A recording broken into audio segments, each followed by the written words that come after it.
ہے۔ حضور علیہ الصلوۃ والسلام ارشاد فرماتے ہیں کوئی عورت اپنے شوہر کی اجازت کے بغیر اس کے مال میں سے خرچ نہ کرے۔ عرض کیا گیا یا رسول اللہ صلی اللہ علیہ وسلم اور کھانا بھی نہیں، یعنی کھانے کی چیز بھی عورت اپنے شوہر سے بغیر پوچھے خرچ نہیں کر سکتی ہے؟ تو آپ صلی اللہ تعالیٰ علیہ وآلہ وسلم ارشاد فرماتے ہیں کہ کھانا تو ہمارے سب مالوں سے افضل ہے، یعنی اس کی حفاظت تو اور بھی ضروری ہے۔ اب عورت کو یہ اجازت نہیں ہے کہ وہ اپنے شوہر کی چیزوں، گھر کی چیزوں کو بغیر شوہر سے پوچھے خرچ کرتی رہے، یہاں تک کہ وہ ہمسائے کے پاس بھی بغیر شوہر کی اجازت کے نہیں بھیج سکتی ہے۔ شوہر کو پتہ ہو، وہ اجازت دے تو تب بھیج سکتی ہے۔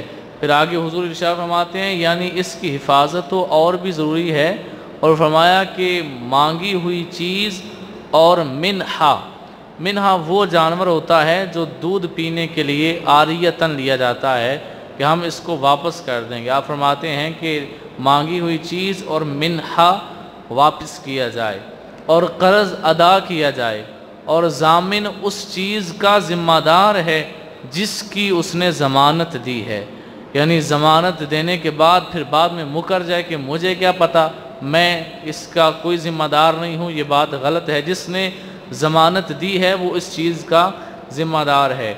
آگاہ ہو جاؤ، میں حوض کوثر پر تم سے پہلے جاؤں گا، اور دوسری امتوں پر تمہاری کثرت کی وجہ سے میں تم پر فخر کروں گا۔ یہاں سے یورپ کا وہ ہتھ کنڈا فیملی پلاننگ والا وہ نکل رہا ہے کہ اسلام میں اس کی گنجائش نہیں ہے۔ حضور ارشاد والسلام تو ارشاد فرماتے ہیں کہ میں تم پر فخر کروں گا، تمہاری کثرت کی وجہ سے میں تم پر فخر کروں گا۔ اور اگر تم بھی فیملی پلاننگ شروع کر چکے ہو تو پھر سوچو کہ حضور کس بات پر فخر کریں گے۔ یہ فیملی پلاننگ کرنا کیسا ہے اور بچوں کی پیدائش روکنا کیسا ہے، یہ ایک الگ موضوع ہے، اس پر کبھی انشاءاللہ پھر آپ سے بات کریں گے۔ فی الحال بس اتنا آپ کو حضور کی بات سنا رہا ہوں کہ آپ ارشاد فرماتے ہیں میں تمہاری کثرت کی وجہ سے تم پر فخر کروں گا۔ پھر آپ علیہ السلام ارشاد فرماتے ہیں پس تم اپنی برائیوں کی وجہ سے مجھے شرمندہ نہ کر دینا۔ قیامت کے دن ایسا نہ ہو میں تمہاری برائیاں دیکھوں تو میں لوگوں کے سامنے شرمندہ ہو جاؤں، میں تو فخر کرنا چاہتا ہوں تمہاری وجہ سے، تو مجھے شرمندہ نہ کر دینا۔ آگاہ ہو جاؤ، بعض لوگوں کو میں شفاعت کر کے چھڑاؤں گا اور بعض لوگ مجھ سے چھڑا لیے جائیں گے۔ کچھ لوگوں کو میں چھڑاؤں گا، کچھ لوگ مجھ سے چھڑا لیے جائیں گے۔ پھر میں کہوں گا اے میرے رب، یہ میرے اصحاب ہیں، میری امت کے لوگ ہیں۔ اللہ تعالیٰ فرمائے گا کہ آپ صلی اللہ علیہ وسلم کے بعد ان لوگوں نے جو بدعتیں پیدا کیں کیا آپ ان کو نہیں جانتے؟ یہ سرکار دو عالم صلی اللہ علیہ وسلم کی یہ حدیث پاک ابن ماجہ میں ہے، اور اسی موضوع سے منسلک بخاری شریف کی ایک اور حدیث پاک ہے۔ علم غیب پہ جب ہمارا درس ہوا تھا تو میں نے وہ بیان کی تھی، اس سے متعلق یہ جو سرکار علیہ السلام سے اللہ نے یہ کہا کہ آپ نہیں جانتے انہوں نے کیا کیا بدعات پیدا کی، اس جملے پہ تقریباً کافی دیر بحث ہوئی تھی، اور اسی حدیث سے ہم نے علم غیب کو ثابت کیا تھا۔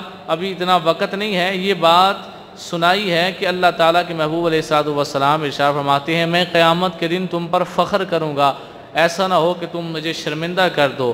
آگاہ ہو جاؤ، اللہ تعالیٰ نے فرض بھی مقرر فرما دیے ہیں، سنتیں اور طریقے بھی بتا دیے ہیں، حدیں بھی مقرر فرما دی ہیں، اور حلال کا حلال ہونا اور حرام کا حرام ہونا بھی واضح فرما دیا ہے، اور دین کو نہایت وضاحت کے ساتھ کامل فرما دیا ہے، اور آسمان وسیع اور کشادہ بنایا ہے، اور اس میں کسی قسم کی تنگی نہیں رکھی ہے۔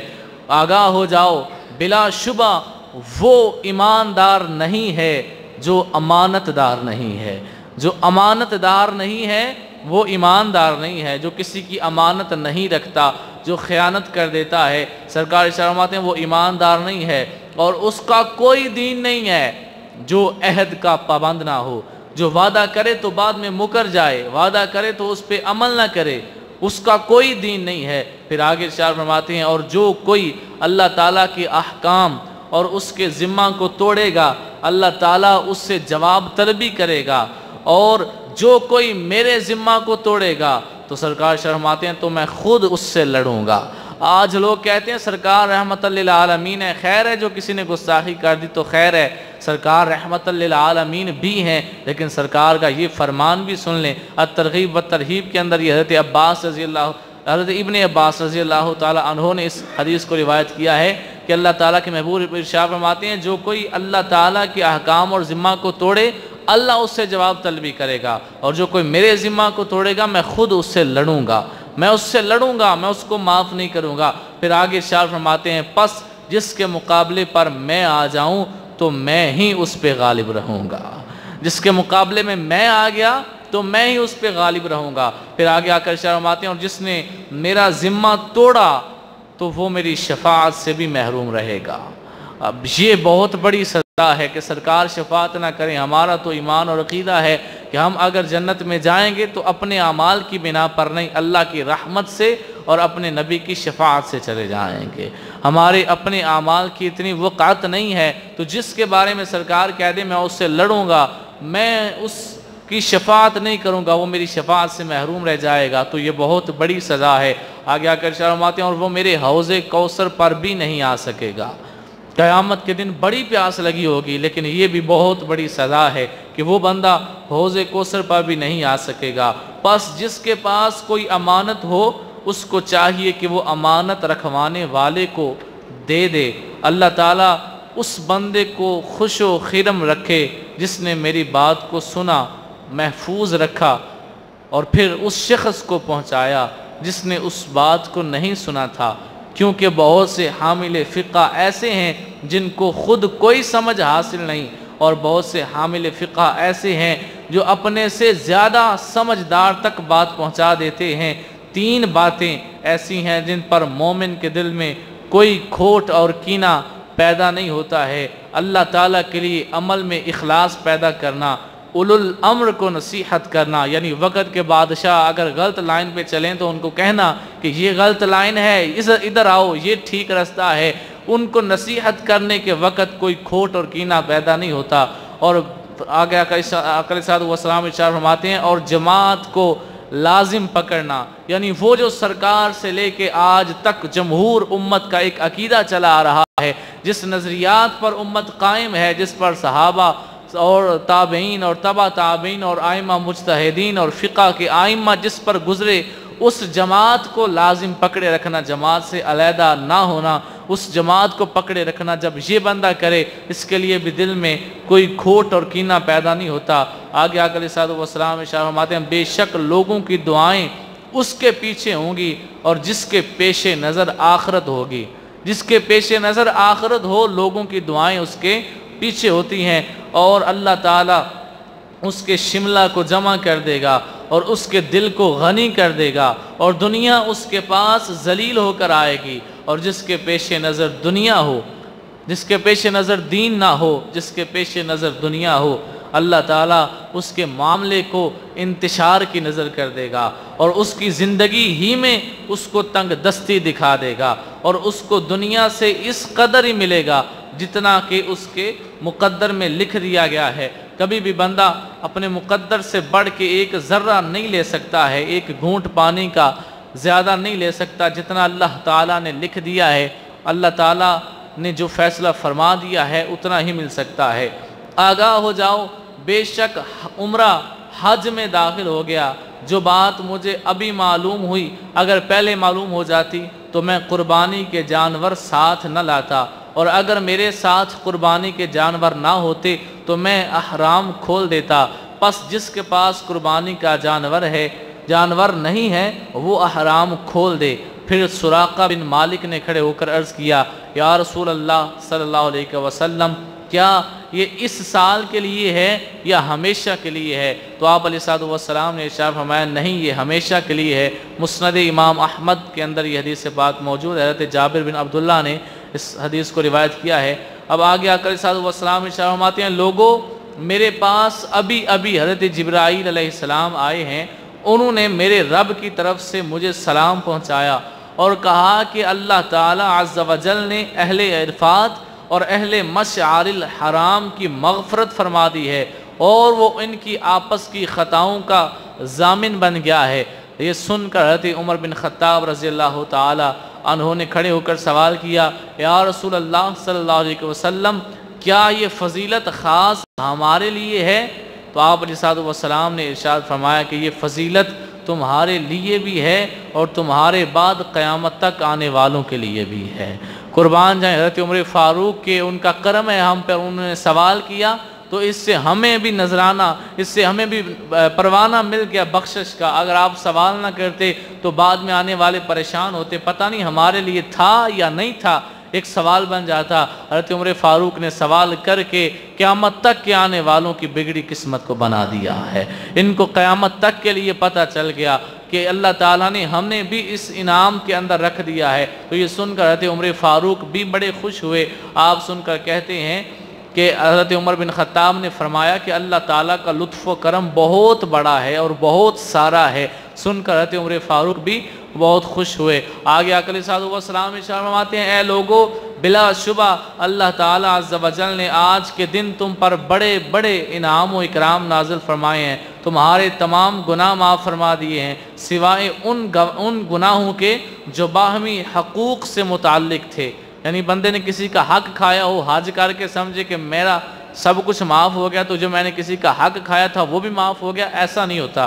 جس کا حق دینا ہوتا ہے وہ دینا ہی ہوتا ہے۔ اور میں نے تو یہاں تک پڑھا ہے کہ شہید بھی جب قیامت کے دن جائے گا تو اللہ تعالیٰ کہے گا، ہے تو جنتی، بس یہ تھوڑا سا تو نے قرضہ لیا تھا کسی سے، یہ دے دے تو سیدھا جنت میں جائے گا۔ یعنی جو کسی کے حقوق ہیں وہ دینے ہی دینے ہیں۔ تو آگے آ کر السلام فرماتے ہیں، اللہ تعالیٰ نے تمہارے نیک لوگوں کی سفارش سے تمہارے بد لوگوں کو بھی بخش دیا ہے۔ یعنی نیکوں نے سفارش کی تو گناہگاروں کو بھی اللہ تعالیٰ نے بخش دیا، اور نیک لوگوں کو اس نے وہ سب کچھ عطا فرما دیا جو انہوں نے مانگا تھا۔ جو مانگتے رہے اللہ تعالیٰ عطا کرتا رہا۔ اب اللہ کا نام لے کر مزدلفہ کی طرف لوٹو۔ پھر جب سب لوگ مزدلفہ میں جمع ہو گئے تو آپ علیہ السلام نے ارشاد فرمایا، بے شک اللہ تعالیٰ عز و جل نے تم میں سے نیک لوگوں کو بخش دیا ہے اور بد لوگوں کے بارے میں ان نیکوں کی سفارش قبول فرما لی ہے۔ نیکوں کو خود بخشا اور نیکوں کی سفارش بدوں کے حق میں اللہ تعالیٰ نے قبول فرما لی۔ اللہ تعالیٰ کی رحمت نازل ہوئی اور اس نے سب زمین کو ڈھانپ لیا۔ پھر مغفرت اور رحمت زمین پہ پھیل گئی۔ پھر ہر اس توبہ کرنے والے کی بخشش ہو گئی جس نے اپنی زبان اور اپنے ہاتھوں کی حفاظت کر لی۔ یعنی وہ اپنی زبان اور ہاتھ سے کوئی خلاف شرع حرکت نہ کرے۔ یہ بھی نہ ہو بندہ ساری رات کہے توبہ یا اللہ معاف کر دے، باہر جائے تو کوئی کہے شراب حرام ہے تو کہے ایک تے اسلام دے وچ حرام پتہ نہیں کیوں ہے۔ یہ شرع کے خلاف زبان کھول دینا، یہ تو کفر تک بعض اوقات بندے کو لے جاتا ہے۔ ہاتھ سے کام کر دینا یہ بھی گناہ کبیرہ میں گنا جاتا ہے۔ تو جو بندہ توبہ کر لے پھر اس کے بعد نہ اس کا ہاتھ گناہ کے لیے اٹھے نہ زبان اٹھے تو اللہ تعالیٰ اس کی بخشش فرما دیتا ہے۔ اور ابلیس اور اس کا لشکر عرفات کے ان پہاڑوں پر کھڑے ہوئے اللہ تعالیٰ کی مہربانیوں کو دیکھتے رہے۔ پھر جب یہ عام رحمت نازل ہوئی تو ابلیس اور اس کے لشکر نے اپنے سر پیٹ لیے اور ہائے دہائی کرنے لگے کہ یہ اللہ نے کیا کیا، ان کو بخش دیا، ہم تو انہیں گناہوں میں ڈالتے رہے، اللہ نے ان کو بخش دیا ہے۔ پھر اگلی بات بڑی پیاری ہے، میرے آقا علیہ السلام ارشاد فرما رہے تھے، مسلمان وہ ہے جس کی زبان اور ہاتھ سے دوسرے لوگ محفوظ رہیں، اور مومن وہ ہے جس سے لوگ اپنے مال اور اپنی جانوں کی امان پائیں، لوگ ڈرتے نہ رہیں۔ یہ ہم سب کے لیے لمحہ فکریہ ہے۔ جمعہ پڑھتا ہوا بندہ بڑا پریشان ہوتا ہے، جوتا 1000 کا پہن آیا ہوں، کہیں ایسا نہ ہو اٹھا لیا جائے۔ کیا ہم ویسے مومن ہیں جیسا سرکار نے خطبہ حجۃ الوداع کے اندر ہمیں کہا تھا تمہیں ایسا ہونا چاہیے؟ سرکار نے تو کہا تھا تمہارے ہاتھ اور تمہارے زبان سے مسلمان محفوظ رہیں۔ اگر ہمارے ہاتھ سے مسلمان محفوظ ہوتے تو جمعے کے دن سجدہ کرتا ہوا بندہ دل میں یہ ٹینشن نہ لے رہا ہوتا کہ میرا جوتا نہ اٹھایا جائے۔ ہم نے اپنے آپ کو کر ایسا لیا ہے، ہم باہر جاتے ہیں، لوگ پانی کے لیے کولر کا بندوبست کرتے ہیں، لیکن جب گلاس رکھتے ہیں تو اس کے ساتھ ایک سنگلی، ایک زنجیر باندھتے ہیں۔ ہمارے لیے ایسا کیا گیا ہمارے جیسے لوگ تھے جو اٹھا کے لے جاتے رہے۔ ایسا کیوں کیا؟ ہم نے سرکار کے احکام پہ نہ چلے۔ مجھے اگلے دن ایک بندے نے کہا آپ نے جمعہ پہ خطبہ حجۃ الوداع کا موضوع رکھا ہے، کوئی اور رکھیں اصلاحی۔ میں نے کہا اگر یہ سن لو، اس پہ عمل کر لو، ساری زندگی بہتر ہو جائے گی۔ اگر یہی عمل کر لیں جو سرکار نے خطبہ حجۃ الوداع میں ارشاد فرما دیا تو پھر پیچھے کچھ رہ ہی نہیں جاتا۔ آقا علیہ الصلوۃ والسلام ارشاد فرماتے ہیں اور مہاجر وہ ہے جو خطائیں اور گناہ چھوڑ کے ہجرت کرے، یعنی گناہوں اور خطاؤں کو چھوڑ دے، اسے مہاجر کہہ دیا۔ اور مجاہد وہ ہے جو اللہ کی اطاعت میں اپنے نفس سے جہاد کرتا ہے، اپنے نفس سے جہاد کرے، نفس برائی کی طرف بلائے وہ برائی کی طرف نہ جائے، تو ایسا کرنے والا بھی بے شک مجاہد ہوتا ہے۔ آگاہ ہو جاؤ بلا شبہ امراء و خلفاء قریش میں سے ہیں، آگاہ ہو جاؤ بلا شبہ امراء و خلفاء قریش میں سے ہیں۔ جب تک کہ تین باتوں کو قائم رکھیں، حکم میں عدل کرتے رہیں، وعدے پورے کرتے رہیں، اور رحم کی درخواست کرنے والوں پر رحم کرتے رہیں، پھر ان میں سے جو کوئی ایسا نہ کرے تو اس پر اللہ تعالیٰ کی بھی لعنت ہے، فرشتوں کی بھی لعنت ہے، سارے انسانوں کی لعنت ہے۔ جو ان تینوں چیزوں کو چھوڑ دے، کسی اور طرف چلا جائے۔ آقا علیہ الصلوۃ والسلام ارشاد فرماتے ہیں اے لوگو اللہ سے ڈرو، اور اگر کسی حبشی کو بھی تمہارا امیر بنا دیا جائے جو اگرچہ کن کٹا ہی ہو تو تم اس کی بات سنو اور اطاعت کرو، بشرط یہ کہ وہ اللہ تعالیٰ کی کتاب کے مطابق احکام جاری کرے۔ یہ نہ دیکھو جو حکمران بن بیٹھا ہے اس کی ذات کیا ہے۔ سرکار نے ارشاد فرمایا اگرچہ وہ حبشی غلام ہی ہو، اگرچہ کان کٹا ہی ہو، اگر وہ کتاب اللہ کے مطابق تمہیں لے کر چلے تو تم اس کی بات کو بھی سنو۔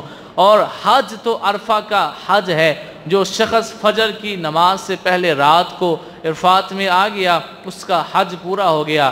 منا کے 3 دن ہیں، پس جو 2 دن میں جلدی کرے یعنی 2 دن کے بعد منا سے چلا جائے تو اس پر کوئی گناہ نہیں ہے، اور جو تاخیر کرے یعنی 2 دن سے زیادہ 3 یا 4 دن ٹھہرے اس پر بھی کوئی گناہ نہیں ہے۔ آگے آقا علیہ الصلوۃ والسلام ارشاد فرماتے ہیں کہ اللہ تعالیٰ نے کوئی نبی ایسا نہیں بھیجا جس نے اپنی امت کو دجال سے نہ ڈرایا ہو۔ نوح علیہ السلام نے بھی اپنی امت کو خبردار کیا تھا، اور ان کے بعد دوسرے انبیاء علیہم السلام نے بھی اپنی امتوں کو خبردار کیا، سوائے اس بات کے جو ان انبیاء پر دجال کے بارے میں اللہ نے ظاہر نہ فرمائی، جو چھپی تھی وہ انہوں نے اعلان نہ کیا۔ پس تم پر ہرگز یہ مخفی نہ رہے، تم پر یہ بات ہرگز چھپی نہ رہے کہ تمہارا رب کانا نہیں ہے، یعنی جو دجال آئے گا تو سرکار اس کا بتا رہے تھے وہ کانا ہوگا، اس کی ایک آنکھ ہوگی۔ تو سرکار ارشاد فرماتے ہیں، یہ بھی مسند امام احمد میں حدیث پاک ہے، سرکار ارشاد فرما رہے تھے کہ تمہارا رب کانا نہیں ہے، یہ بات تم پر مخفی نہ رہے، یہ بھی تم پہ ظاہر کر کے جا رہا ہوں۔ آگے ارشاد فرماتے ہیں اے لوگو علم حاصل کرو قبل اس کے کہ وہ قبض کر لیا جائے، اور قبل اس کے کہ علم اٹھا لیا جائے۔ اور اللہ تعالیٰ عز و جل نے نازل فرمایا ہے اے ایمان والو، یہ قرآن پاک کی آیت ہے یا ایھا الذین آمنوا لا تسألوا عن اشیاء ان تبد لکم تسؤکم وان تسألوا عنها حین ینزل القرآن تبد لکم عفا اللہ عنہا واللہ غفور حلیم۔ اللہ کہتا ہے اے ایمان والو ایسی باتیں نہ پوچھو، اگر وہ تم پر ظاہر کر دی جائیں تو تمہیں ناگواری ہو، اور اگر تم قرآن کے نازل ہوتے وقت ان کو پوچھو گے تو تم پر ظاہر کر دی جائیں گی۔ گزشتہ سوالات یعنی کہ اللہ تعالیٰ نے معاف فرما دیے جو تم نے پہلے کر چکے ہو، آئندہ نہ کرنا۔ اللہ تعالیٰ بخشنے والا اور حلم والا ہے۔ آگاہ ہو جاؤ، اور علم کا جانا یہ ہے کہ اس کے اٹھانے والے چلے جائیں۔ علم کا جانا یہ ہے، یہ سرکار نے علیہ الصلوۃ والسلام نے 3 دفعہ یہ الفاظ بولے، علم کا اٹھا لیا جانا یہ ہے، علم والے اٹھا لیے جائیں گے۔ آگے آقا علیہ الصلوۃ والسلام ارشاد فرماتے ہیں بے شک آگاہ ہو جاؤ، 4 چیزوں سے بچنا بہت ضروری ہے۔ اللہ تعالیٰ کے ساتھ کسی کو شریک نہ کرنا، کسی کو ناحق قتل نہ کرنا، زنا نہ کرنا، چوری نہ کرنا۔ آگے ارشاد فرماتے ہیں اے لوگو تم اپنے حج کا طریقہ مجھ سے سیکھ لو، کیونکہ شاید میں اس سال کے بعد حج نہ کر سکوں۔ اے لوگو میرے بعد کوئی نبی نہیں ہے اور نہ تمہارے بعد کوئی امت آئے گی، پس تم اپنے رب کی عبادت کرو، اپنی 5 نمازوں کو قائم کرو، اپنے ماہ رمضان کے روزے رکھو، اور اپنے حاکموں کی اطاعت کرو، پھر تم اپنے رب کی جنت میں داخل ہو جاؤ گے۔ تم اپنے ماتحتوں اور غلاموں کا خیال رکھو، اپنے کھانے میں سے انہیں بھی کھلاؤ، اپنے لباس میں سے انہیں بھی پہناؤ۔ اگر ان سے کوئی ایسی خطا سرزد ہو جائے کہ تم اس سے درگزر نہیں کر سکتے تو انہیں بیچ دو، لیکن خدا کے بندو انہیں عذاب نہ دو۔ جو ہم نے ملازم رکھا ہوتا ہے پیسے کے لیے، پیسہ دے کر، وہ تنخواہ دار ہوتا ہے، جب چاہے جواب دے کے جا سکتا ہے، یہ اس کی بات نہیں ہو رہی، یہ شرعی غلام کی بات ہو رہی ہے۔ جو ساری زندگی کے لیے غلام ہوتا تھا، تو سوچیں جو ساری زندگی کے لیے غلام ہے اس کو مارنے کی اجازت نہیں دی، کہا اگر تم ان کی کسی بات کو معاف نہیں کر سکتے انہیں بیچ دو، لیکن خدا کے بندو انہیں عذاب نہ دو۔ تو جو پیسے لے کے ہمارے ہاں تنخواہ دار ہوتا ہے اس کو مارنے کا جواز کہاں سے نکل سکتا ہے؟ جو ساری زندگی کے لیے غلام ہے اس کو مارنے کی اجازت نہیں دی، تو جو ایک مہینے کے لیے ہوتا ہے پیسے لے کے جا سکتا ہے، اگر وہ ہم اس کو ماریں تو پھر ہم سوچیں کیا ہم اپنے نبی کی بات پہ عمل کر رہے ہیں؟ آقا علیہ الصلوۃ والسلام نے ارشاد فرمایا کہ اللہ تعالیٰ کے راستے میں شام کو نکلنا دنیا اور ان تمام چیزوں سے بہتر ہے جو اس پر ہیں، اور اللہ تعالیٰ کے راہ میں صبح کو نکلنا دنیا اور اس کی تمام چیزوں سے بہتر ہے جو اس پر ہیں۔ بلا شبہ مومن کی عزت، مال اور جان دوسرے مومن پر اسی طرح سے حرام ہیں جس طرح آج کے دن کی حرمت ہے۔ اے لوگو، عطیہ اور انعام اس وقت تک لو جب تک کہ وہ انعام کی حیثیت میں رہیں، مگر جب قریش ملک پر لڑنے لگیں اور انعام یہ صورت اختیار کر لیں کہ وہ دین کے عوض ملنے لگیں تو ان کو چھوڑ دینا ہے۔ بے شک اللہ تعالیٰ کے دوست نماز پڑھنے والے ہیں، اور جو لوگ پانچوں فرض نمازیں پابندی سے ادا کرتے ہیں اور طلب ثواب کے لیے رمضان کے روزے رکھتے ہیں، اجر و ثواب کی طلب میں خوشی سے زکوٰۃ ادا کرتے ہیں۔ یہ باتیں، یہ الفاظ سرکار اس لیے ساتھ استعمال کر رہے تھے کہ کوئی نماز پڑھے بھی ساتھ اس کو بوجھ بھی سمجھے تو وہ یہ نہ سمجھے کہ مجھے بہت ثواب ملا ہے، کوئی زکوٰۃ دے بھی ساتھ اس کو ٹیکس بھی سمجھے تو یہ نہ سمجھے مجھے بہت ثواب ملا ہے۔ نماز پڑھے تو ثواب کی نیت سے پڑھے، روزہ رکھے تو ثواب کی نیت سے، زکوٰۃ دے تو خوشی کے ساتھ ثواب کی نیت سے، اور ان کبیرہ گناہوں سے باز رہتے ہیں جن سے اللہ تعالیٰ نے روک دیا ہے۔ پس صحابہ اکرام میں سے ایک شخص نے عرض کی، یا رسول اللہ صلی اللہ علیہ وسلم کبیرہ گناہ کتنے ہیں؟ تو آپ صلی اللہ علیہ وسلم نے ارشاد فرمایا کبیرہ گناہ 9 ہیں، ان میں سے سب سے بڑا اللہ تعالیٰ کے ساتھ شرک کر دینا ہے، دوسرا کسی مومن کو ناحق قتل کر دینا، تیسرا میدان جہاد سے فرار ہونا، چوتھا پاک دامن عورت پر تہمت لگانا، پانچواں جادو کرنا، چھٹا یتیم کا مال کھانا، ساتواں سود کھانا، آٹھواں مسلمان والدین کی نافرمانی کرنا، نواں بیت اللہ کی عزت نہ کرنا جو تمہارا قبلہ ہے۔ زندگی میں بھی اور مرنے کے بعد بھی جو شخص ان کبیرہ گناہوں سے پرہیز کرے اور نماز قائم کرے اور زکوٰۃ ادا کرے، وہ جنت میں جس دروازے سے چاہے اللہ تعالیٰ اسے داخل کرے گا، اور فرماتے ہیں وہ جنت میں جس دروازے سے وہ داخل ہوگا وہ دروازہ سونے کا بنا ہوا ہوگا، اور وہ اللہ کے نبی حضرت محمد صلی اللہ علیہ وسلم کے ساتھ داخل ہوگا۔ اے لوگو، اونٹوں کے بگانے اور گھوڑوں کے دوڑانے میں نیکی نہیں ہے۔ اے تو سن لو وہ کتے لڑانے میں تے ککڑ لڑانے میں بھی کوئی نیکی نہیں۔ اے لوگو، اونٹوں کے بگانے اور گھوڑوں کے دوڑانے میں نیکی نہیں، بلکہ اپنی سواریوں کو درمیانی چال سے لے جاؤ، ضعیفوں کمزوروں کا خیال رکھو، کسی مسلمان کو تکلیف نہ پہنچاؤ۔ بے شک اہل جاہلیت عرفات سے اس وقت لوٹا کرتے تھے جب سورج ڈوبنے کے قریب ہو جایا کرتا تھا، گویا کہ وہ لوگوں کے امامے ہیں۔ آفتاب کی کرنیں جو لوگوں کے چہروں پر پڑتی تھیں ان کو امامہ سے تشبیہ دی، اور مزدلفہ سے اس وقت لوٹتے تھے جب سورج طلوع ہو جائے اور اسی حالت میں آ جائے، گویا کہ وہ لوگوں کے امامے ہیں۔ اور ہم اس وقت تک عرفات سے نہیں لوٹیں گے جب تک کہ سورج غروب نہ ہو جائے، اور مزدلفہ سے ہماری واپسی سورج نکلنے سے پہلے ہوگی۔ ہمارا طریقہ بت پرستوں اور مشرکوں کے طریقہ کے خلاف ہے۔ تم میں سے جس کے ساتھ قربانی کا جانور نہ ہو اور وہ یہ چاہتا ہو کہ اپنے احرام کو صرف عمرہ کا احرام بنا لے تو اسے ایسا کر لینا چاہیے، مگر جس کے ساتھ قربانی کا جانور ہے وہ ایسا نہ کرے۔ اے لوگو، کیا میں تمہیں قیامت کی نشانیاں نہ بتاؤں؟ بس یہ خطبے کے اب آخری الفاظ ہیں، تھوڑی دیر اب آپ کو آج کے لیے انتظار کرنا پڑے گا۔ پچھلے جمعہ ہم نے وقت پہ چھوڑ دیا تھا، لیکن یہ 2-3 حدیثیں بس رہ گئی ہیں۔ قیامت کے نشانیاں یہ سرکار نے خطبہ میں بتائی تھی، اس کے بعد خطبہ مکمل ہو رہا ہے، توجہ سے سنیے گا۔ اے لوگو کیا میں تمہیں قیامت کی نشانیاں نہ بتاؤں؟ حضرت سلمان فارسی اٹھ کر کہتے ہیں یا رسول اللہ ہمارے والدین آپ پہ قربان، آپ بتائیں۔ تو آپ نے فرمایا قیامت کی نشانیوں میں سے یہ ہے نمازوں کا ضائع کرنا، خواہشات کی طرف مائل ہونا، مالداروں کی تعظیم کرنا۔ حضرت سلمان بڑے تعجب سے پوچھتے ہیں یا رسول اللہ کیا ایسا بھی ہوگا کہ لوگ مال کی وجہ سے کسی کی تعظیم کریں گے؟ سرکار نے فرمایا ہاں اللہ کی قسم ایسا ہو کر رہے گا۔ اے سلمان اس وقت زکوٰۃ کو تاوان سمجھا جانے لگے گا۔ یہ آپ سنتے جائیں اور ساتھ ساتھ دیکھتے بھی جائیں کہ کیا ایسا ہو رہا ہے یا نہیں ہو رہا۔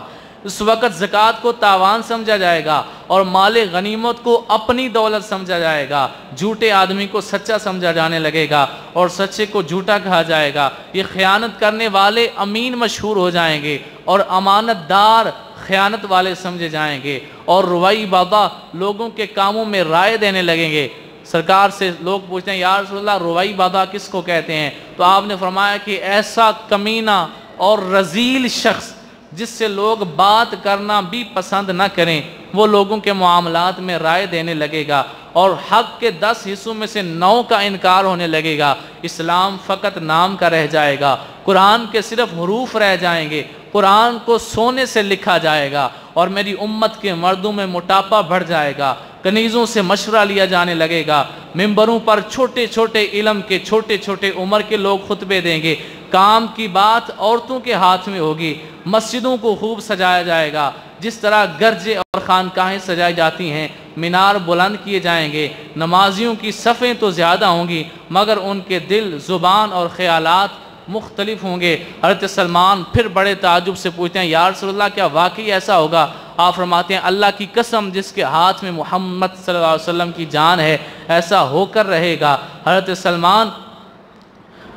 سلمان سے حضور کہتے ہیں سلمان اس وقت مومن ایک مومن کی نگاہوں میں دوسرا مومن کنیزوں سے بھی زیادہ ذلیل ہوگا۔ وہ دل ہی دل میں پیچ و تاب کھا کے گھلتا رہے گا کہ میں مسلمان ہوں اور اس کے سامنے میری اتنی وقت بھی نہیں ہے۔ تو فرمایا وہ اس طرح گھلتا رہے گا جس طرح نمک گھل جاتا ہے، کیونکہ وہ نافرمانیوں کو دیکھتا ہے، اصلاح کی قوت نہیں رکھتا۔ مرد مردوں سے شہوت زنی کریں گے، عورتیں آپس میں مشغول ہو جائیں گی، اور لڑکوں پر اسی طرح رشک کیا جانے لگے گا جس طرح کمواری جوان عورت پر کیا جاتا ہے۔ حضرت سلمان سے سرکار فرماتے ہیں سلمان فاسق لوگ بادشاہ بن بیٹھیں گے، امام بن بیٹھیں گے، اس وقت کے اعلیٰ حکام فاسق لوگ بن بیٹھیں گے، امین لوگ خیانت کرنے لگیں گے، وزراء بد کردار ہوں گے، نمازیں چھوڑی جائیں گی، خواہشات نفسانی کی پیروی کی جائے گی۔ بس اگر تم ایسے وقت اور حالات کو پاؤ تو تم نماز کو وقت پہ ادا کر لیا کرو۔ اے سلمان مشرق و مغرب سے لوگ آئیں گے، ان کے جسم تو انسانی ہوں گے مگر ان کے دل شیطانی ہوں گے، وہ نہ چھوٹوں پر رحم کریں گے نہ بڑوں کی عزت کریں گے۔ اے سلمان اس وقت لوگ بیت الحرام کا حج تو کریں گے مگر بادشاہ صرف سیر و تفریح کے طور پر حج کرے گا، اور غریب صرف بھیک مانگنے کے لیے حج کرے گا، اور کچھ لوگ کاری ریاکاری اور دکھاوے کے لیے حج کریں گے۔ یہ حج لیتے وقت سیلفیاں لینے والے سوچیں کہ اللہ کے محبوب تو پہلے ہی بتا گئے کہ لوگ ریاکاری کے حج کریں گے۔ حضرت سلمان پھر تعجب سے پوچھتے ہیں یا رسول اللہ کیا ایسا ہوگا؟ اللہ کے محبوب فرماتے ہیں اللہ کی قسم ایسا ہوگا۔ اس وقت جھوٹ پھیل جائے گا، دمدار ستارہ ظاہر ہوگا، عورتیں مردوں کے ساتھ تجارت میں شریک ہو جائیں گی، بازار قریب قریب ہو جائیں گے۔ لوگوں نے کہا بازاروں کے قریب ہونے میں کیا ہے؟ تو آپ صلی اللہ علیہ وسلم نے ارشاد فرمایا کہ اس وقت بازاروں میں نفع کی کمی ہو جائے گی۔ اے سلمان اللہ تعالیٰ ایک ایسی آندھی بھیجے گا جس میں پیلے رنگ کے سانپ ہوں گے، اور وہ سانپ اس وقت کے سردار علماء پر گریں گے کیونکہ انہوں نے برائیوں کو دیکھ کر ان کو روکنے کی کوشش نہ کی۔ حضرت سلمان نے پھر کہا یا رسول اللہ صلی اللہ علیہ وسلم کیا یہی ہوگا؟ آپ صلی اللہ علیہ وسلم ارشاد فرماتے ہیں اللہ کی قسم جس نے اپنے نبی کو حق کے ساتھ مبعوث فرمایا ہے، بے شک یہ ساری نشانیاں قیامت کو ظاہر ہو کر رہیں گی۔ تو بھائیو یہ سارا خطبہ حجۃ الوداع تھا جو آپ نے پچھلے جمعہ کو بھی سنا، اس جمعہ کو بھی اللہ کے محبوب نے غلاموں کے حقوق بھی بتا دیے، امراء کا بھی بتا دیا، قیامت کا بھی بتا دیا، سارا کچھ اس کے اندر نچوڑ کر رکھ دیا۔ ہم سب کو چاہیے کہ سرکار دو عالم صلی اللہ علیہ وسلم کے اس خطبہ کی روشنی میں اپنی زندگی بسر کریں، تاکہ ہماری یہ دنیا بھی بہتر گزرے اور اگلی دنیا بھی ہماری بہتر گزرے۔ آخر میں آپ کو مبارکباد دیتا ہوں کہ حالین جو گستاخانہ خاکوں کی نمائش کا اعلان کر رہا تھا، الحمدللہ امت مسلمہ کے جاگتے ضمیروں کو دیکھ کر اور امت مسلمہ کے سرکار دو عالم صلی اللہ علیہ وسلم سے پیار کو دیکھ کر وہ اپنی اس بات کو